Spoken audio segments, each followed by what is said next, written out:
Assalamualaikum warahmatullahi wabarakatuh.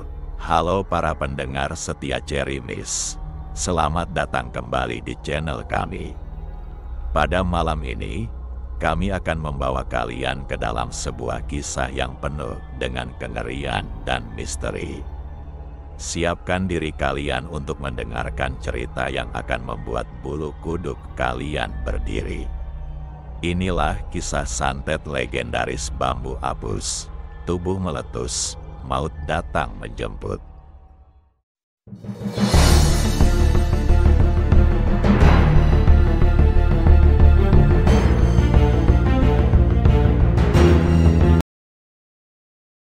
Di sebuah desa terpencil di pelosok Madura, Jawa Timur, hiduplah seorang pria bernama Pak Samad. Sosoknya dikenal keras kepala, kasar, dan sering membuat ulah. Tak jarang, ia cekcok dengan para tetangganya hanya karena hal-hal kecil. Banyak yang sudah jengkel, tapi mereka memilih diam karena takut menghadapi wataknya yang meledak-ledak. Suatu siang yang terik, masalah besar pun meledak. Pak Samad yang merasa jalan setapak menuju ladangnya makin menyempit karena ditumbuhi rumpun bambu. Mengambil parang dan menebang habis beberapa batang bambu apus yang tumbuh menjalar di tepi jalan. Padahal, bambu-bambu itu milik Mbah Roji, seorang tetua desa yang dihormati sekaligus ditakuti karena dikenal memiliki ilmu gaib warisan turun-temurun. Bagi Pak Samad, itu hanya bambu biasa. Tapi bagi Mbah Roji, bambu apus itu adalah warisan keramat dari orang tuanya yang sudah puluhan tahun tumbuh di situ. Konon, bambu itu dipercaya sebagai pelindung kampung dari bala dan mara bahaya. Ketika Mbah Roji mendengar derak pohon bambu yang ditebang, ia segera datang dengan langkah cepat. Matanya merah menahan amarah. Pertengkaran hebat pun pecah di tepi ladang. Mbah Roji berteriak, menuding Pak Samad telah melecehkan leluhur dan merusak sesuatu yang sakral. Tapi Pak Samad dengan congkaknya membalas dengan kata-kata kasar, menyebut Mbah Roji sebagai orang tua gila yang percaya tahayul. Suasana memanas. Dan dalam hitungan detik, parang yang tadinya untuk menebas bambu mulai teracung ke arah Mbah Roji. Mbah Roji sendiri tak tinggal diam. Ia segera mencabut celurit kecil yang selalu terselip di pinggangnya. Dua sosok tua itu saling menatap tajam dengan aura kematian yang terasa pekat di udara. Warga yang mendengar keributan segera berlarian ke tempat kejadian. Beberapa lelaki muda buru-buru melerai, memegang erat tubuh kedua orang tua itu yang sudah seperti singa kelaparan. Jeritan perempuan dan anak-anak terdengar di kejauhan, sementara beberapa orang tua hanya berdiri jauh, geleng-geleng kepala, menyadari bahwa masalah ini sudah bukan sekadar perkara bambu biasa. Awakmu pikir bambu itu cuma tanaman? Bentak Mbah Roji sambil menunjuk batang bambu yang sudah terkapar di tanah. Lihat saja, Samad, awak bakal kena getahnya. Aku tak akan pakai tangan untuk balas, tapi bambu itu sendiri yang bakal menagih. Pak Samad hanya tertawa miring, lalu meludah ke tanah, tak menggubris ancaman itu. Namun di balik tatapan dingin Mbah Roji, tersimpan dendam yang siap membara. Semua orang di desa tahu, jika Mbah Roji sudah bersumpah, maka sesuatu yang buruk pasti akan terjadi. Sejak hari itu, tak ada lagi yang berani dekat-dekat dengan Pak Samad, bukan karena takut padanya, tapi karena takut akan nasib buruk yang sudah seperti bayangan kelam yang mengintai di belakangnya. Dan benar saja, malapetaka mulai merayap, pelan namun pasti. Marah dan merasa dipermalukan di depan warga desa, Mbah Roji pulang ke rumahnya dengan dada bergemuruh penuh dendam. Tatapannya kosong namun mematikan, seolah pikirannya hanya berisi satu hal, balas dendam. Rumah panggung kayunya yang terletak di pinggir desa mendadak terasa lebih sunyi dari biasanya. Angin malam membawa suara-suara lirih dari hutan bambu di belakang rumah, seolah alam turut merasakan bara amarah yang tengah membara dalam dada Mbah Roji. Malam itu adalah malam Jumat Kliwon, malam yang diyakini sebagai waktu paling sakral untuk melancarkan ilmu hitam. Mbah Roji menyiapkan segala keperluan ritual dengan hati-hati. Ia memotong sebatang bambu apus yang sudah dikeringkan, merautnya hingga tajam menyerupai tusuk besar. Bambu itu kemudian diikat dengan benang merah dan hitam yang dililitkan erat-erat, simbol pengikat nyawa. Di sampingnya, ia siapkan tempurung kelapa tua yang sudah diisi air dari 7 sumur berbeda, air yang diyakini membawa kekuatan gaib. Sekitar pukul 2 dini hari, Mbah Roji masuk ke dalam bilik bambu tua di belakang rumahnya. Lampu minyak yang redup membuat bayangan di dinding menari-nari mencekam. Bau kemenyan dan bunga setaman mulai memenuhi ruangan, membuat udara terasa berat dan sesak. Mbah Roji duduk bersila, membuka kain kafan kecil yang ia ambil dari kuburan tua sore tadi. Di dalam kain itu ada segenggam tanah makam dan potongan kecil rambut yang diam-diam ia curi dari rumah Pak Samad saat bertengkar siang itu. Dengan suara parau, ia mulai membaca mantra kuno Madura yang hanya diketahui segelintir orang. Suara Mbah Roji semakin lama semakin berat dan menggema, seperti bukan berasal dari dirinya sendiri. Tiba-tiba angin dingin masuk lewat celah dinding bambu, meniup nyala api lampu minyak hingga hampir padam. Namun Mbah Roji tak bergeming, matanya menerawang tajam ke depan. Ia mencelupkan bambu apus itu ke dalam tempurung kelapa, lalu membenamkannya perlahan hingga seluruh batang terendam. "Samad, Samad, Samad," bisiknya berulang-ulang. Suaranya makin serak seperti ada sesuatu yang menahan di tenggorokan. Tangannya yang berkeriput gemetar saat ia mulai menusukkan bambu itu ke tanah makam di hadapannya, seolah menusuk langsung ke tubuh Pak Samad yang menjadi sasaran. Setiap tusukan diiringi oleh teriakan keras, suaranya menggema memecah malam yang pekat. "Aku tak bermaksud menyumbat bambu ini, tapi aku berniat menyumbat hidupmu, Samad. Sampai nyawamu tersumbat di lehermu sendiri." Tiba-tiba, lampu minyak padam seketika, dan bilik itu hanya diterangi oleh cahaya bulan yang masuk dari celah atap. Hening sesaat, lalu suara tertawa kecil yang dingin dan mengerikan terdengar entah dari mana, seolah ritual itu telah membangunkan sesuatu yang sudah lama tertidur. Di luar rumah, angin kencang bertiup mematahkan beberapa batang bambu. Seekor burung hantu melintas rendah, melengking keras, dan desa Sukamukti pun diselimuti keheningan yang ganjil. Malam itu, santet bambu apus telah dilepaskan dan tak ada jalan untuk kembali. Beberapa hari setelah kejadian itu, Pak Samad mulai merasakan ada yang tak beres dengan tubuhnya. Awalnya hanya keluhan kecil, ia sulit buang air kecil. Ia dan istrinya mengira itu cuma efek makan jengkol berlebihan atau mungkin masuk angin biasa. Namun, hari demi hari rasa sakit itu semakin tak tertahankan. Setiap kali mencoba buang air, perutnya seperti ditusuk-tusuk dari dalam. Tubuhnya menggigil dingin walau siang hari terik, dan wajahnya mulai pucat kehijauan. Yang paling mengerikan, perut Pak Samad perlahan membengkak, keras seperti batu. Ketika ditekan, terasa seperti ada sesuatu yang bergerak-gerak di dalamnya. Istrinya panik, membawanya ke dukun kampung, tapi tak ada yang mampu memberi jawaban pasti. Mereka hanya menggeleng, mengatakan hal yang sama.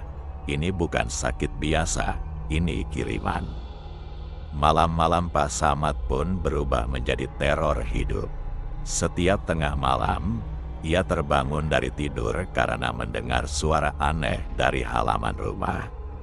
Suara angin mendesir tajam, disertai bisikan lirih seperti ada yang memanggil namanya. Kadang terdengar suara krek, krek, seperti batang bambu yang dipatahkan satu persatu.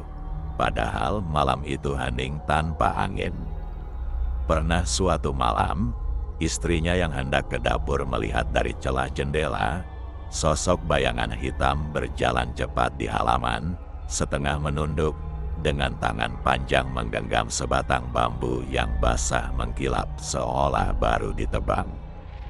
Pak Samad semakin tersiksa, tubuhnya kurus kering seperti disedot habis energinya. Namun anehnya perutnya tetap membuncit, semakin besar seperti mengandung sesuatu yang tak kasat mata. Ia hampir tak bisa makan lagi, bahkan untuk meneguk air, ia hanya mampu sesesap kecil sebelum muntah darah segar. Setiap malam ia bermimpi buruk yang sama, dirinya terperangkap di tengah hutan bambu apus.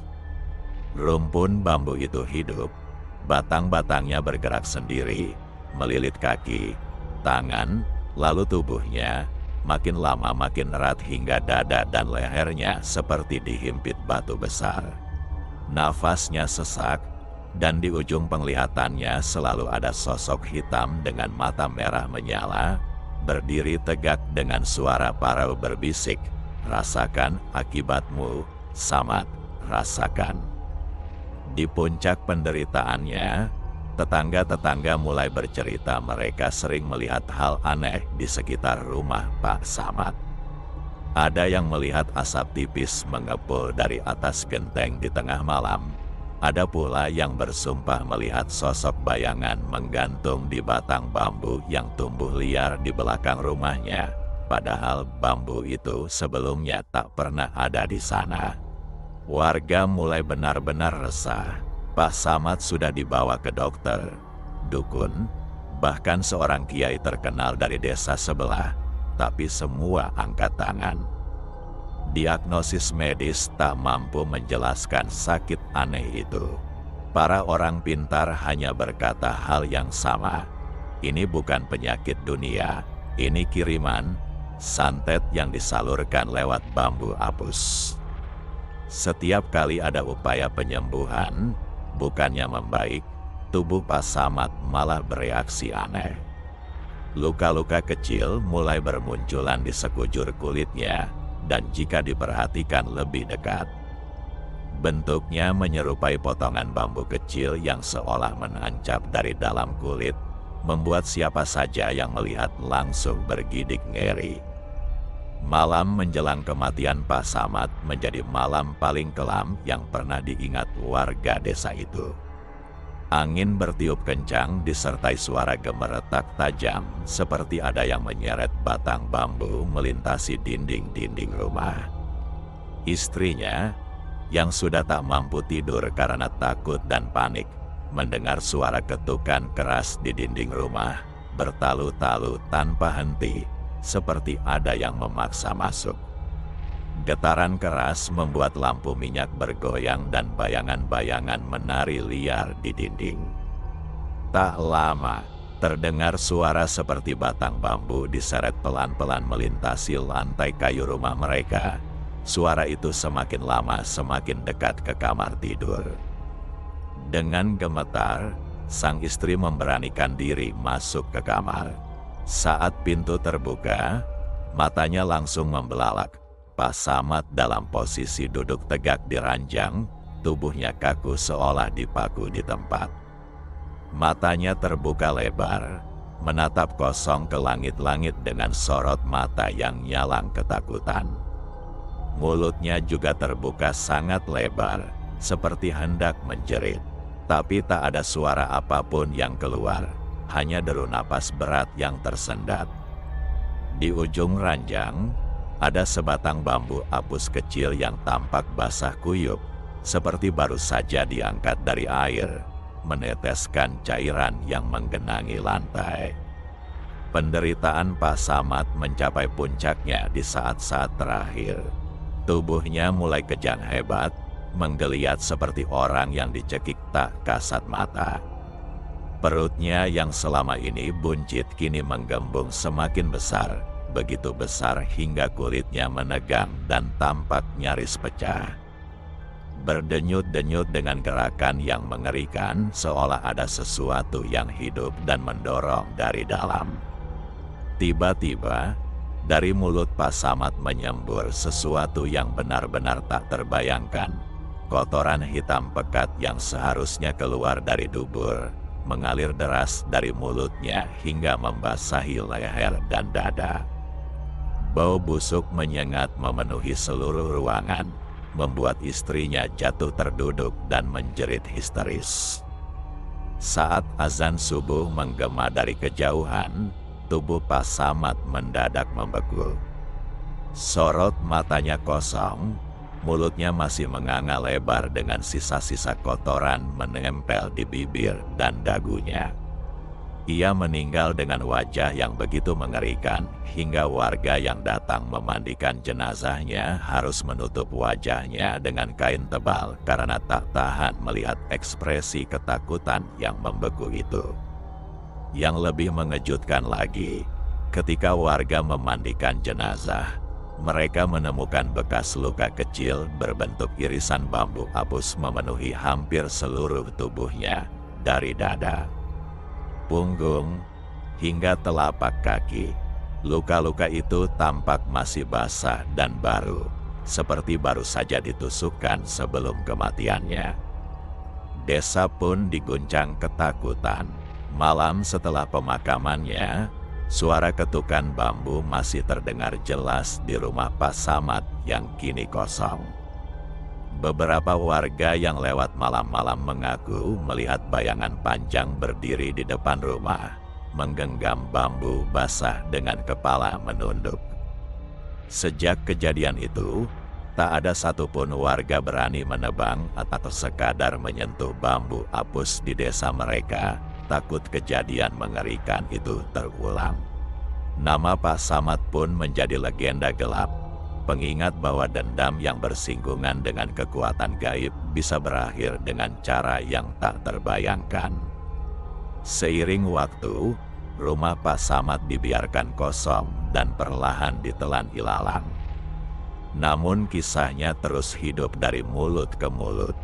Anak-anak yang nekat bermain dekat rumah itu sering berlari pulang ketakutan karena mendengar suara bambu digesek pelan, atau melihat sosok hitam yang berjongkok di sudut halaman, memegang sebatang bambu apus dengan mata menyala merah di kegelapan. Mbah Roji sendiri, ia tetap hidup tenang sampai usia senja, tapi tak ada yang berani bertanya lebih jauh tentang apa yang telah dilakukannya.